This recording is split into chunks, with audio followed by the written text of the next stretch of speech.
If your hosta looked healthy all summer and now in August you are watching it start to look tired, a little floppy, maybe a few leaves turning yellow the next 4 weeks, decide whether that plant thrives next spring or whether you lose it entirely. Hostas are one of the toughest, most forgiving plants you can grow. Once established, they can live for 20, 30, sometimes 50 years in the same spot. But August is a genuinely fragile month for them.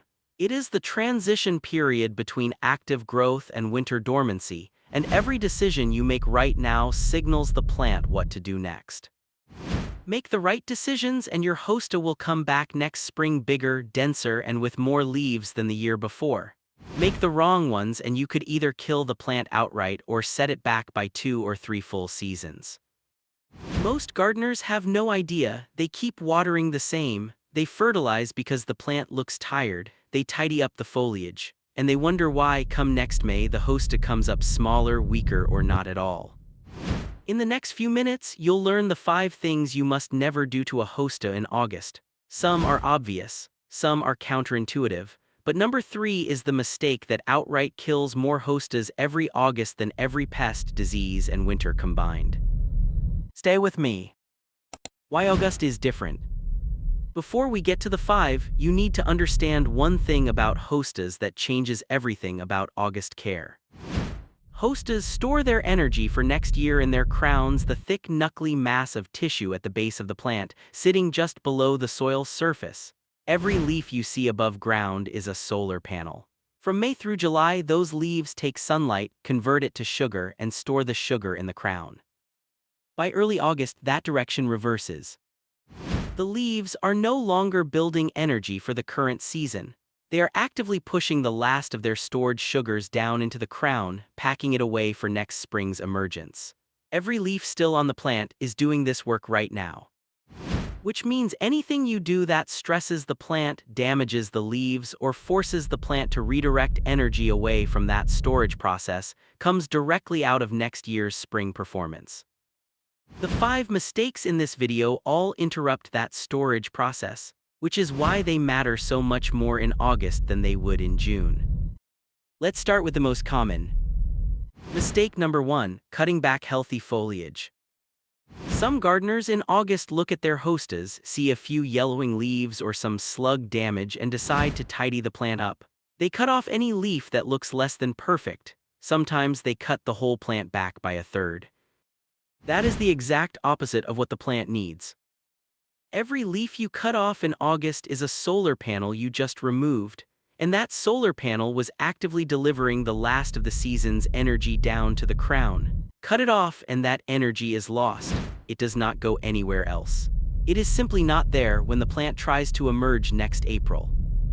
The rule is simple. Do not cut a single healthy hosta leaf in August or September, not one. If a leaf is completely yellow, brown, and detaching easily, you can gently remove that. But anything still green, even partly, must stay on the plant until it dies naturally in late October or November. At that point, the plant has already extracted every last bit of energy from the leaves. That is when you can cut back safely. Mistake number 2, fertilizing in August. This one feels helpful. The plant looks tired. You want to give it a boost before winter, so you sprinkle some balanced fertilizer around the base. You just weaken the plant. Hosta metabolism in August is not about new growth. It is about winding down and storing what already exists. When you add fertilizer, especially anything with nitrogen, you send the plant an emergency signal to grow new leaves. Late August new leaves are soft. Their cells never harden properly before the first frost. When the frost arrives, those soft leaves die immediately, taking with them all the energy the plant just spent producing them. Meanwhile, the crown storage that should have happened never did. The plant heads into winter weaker than it started. The rule for hosta fertilizing is straightforward. Once in spring, as leaves emerge, optionally once in early summer, no later than June. After the 4th of July, no more fertilizer for the rest of the year. Nothing, not even organic. Not even compost tea. Let the plant do what it evolved to do. Now, mistake number 3 is the one I promised you at the start.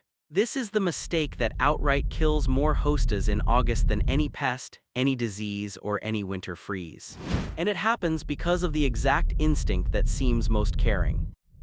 Pay close attention. Mistake 3, overwatering the retention peak. Mistake number 3, overwatering.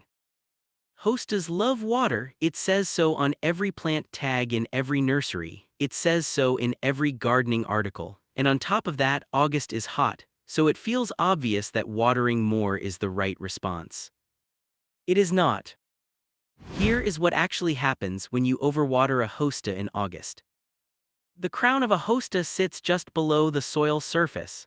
It is a thick, dense mass of tissue, and it is the single most important part of the plant. Everything else, the leaves, the roots, next spring's shoots, grows from the crown. Crown tissue does not breathe well when saturated, and in August the plant is naturally slowing its water uptake. The roots pull less water evaporates through the leaves, which means water applied at the soil accumulates around the crown instead of moving through the plant.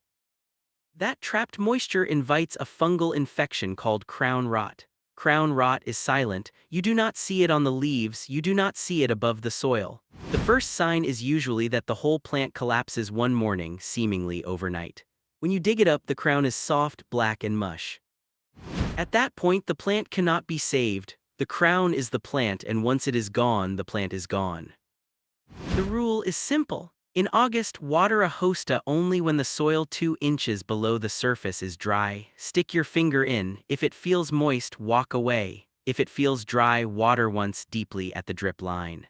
Then wait until the 2-inch check comes up dry again. For most established hostas, this means watering roughly once every 7 to 10 days in August unless you are in a prolonged heat wave. Not daily, not every other day, once a week if that. Watch the soil, not the leaves. Mistake number 4, dividing or transplanting. Late summer sometimes feels like the right time to move a hosta. The plant is fully grown so you can see its size. You are already in the garden anyway, why not? Because August is the single worst month of the year to divide or transplant a hosta. The plant is in active storage mode. When you dig it up, you damage the fine feeder roots that are responsible for pushing energy into the crown. When you divide it, you split the crown itself, cutting off part of the storage the plant just spent months building. The plant then has to try to recover in the middle of August heat, without the root system it needs for water uptake, and without the energy reserves it needs for recovery. Most transplanted August hostas either die outright or come up next spring so weak they take 2 to 3 years to recover. The correct time to divide or transplant a hosta is either very early spring, when the new shoots are just emerging, or in early September when the plant is finished with active storage but still has warm soil for root recovery. If you must move it, wait 3 weeks, the plant will thank you. Mistake number 5, leaving spent flower stalks on the plant. By mid-August, most hostas have finished blooming. The tall stalks that produced white or purple flowers are now brown, dry, and standing above the leaves. Most gardeners leave them alone. They think they are harmless. They are not. Every spent flower stalk is still connected to the plant's energy system. As long as the stalk is attached, the plant is trying to invest energy in it, pushing sugar upward to complete seed development. That energy is being pulled directly out of the crown storage that should be happening. The fix is simple. As soon as the flowers finish, follow the stalk down to its base at the crown. Cut it off cleanly with pruners or a sharp knife right where the stalk meets the base of the plant. Do not pull the stalk out. Pulling can damage the crown. Cut and let the small remaining stub dry naturally. Removing the stalks tells the plant clearly, the bloom is done. Redirect energy to the crown, store for next spring.